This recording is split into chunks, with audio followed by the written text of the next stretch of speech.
This is lock breaking. Today I'm going to be trying to single pin pick this Brinks from Auto Arms. Thank you, Auto Arms.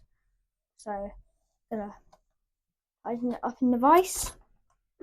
Let's use bottom of the keyway tension. Try single pin pick it. Long pick.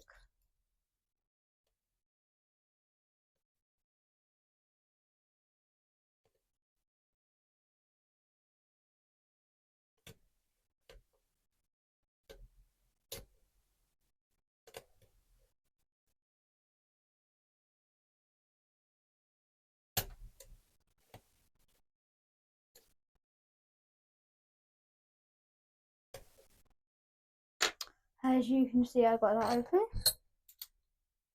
No shackle pop. So that was a nice pick. That's all for today's video, and please like and subscribe.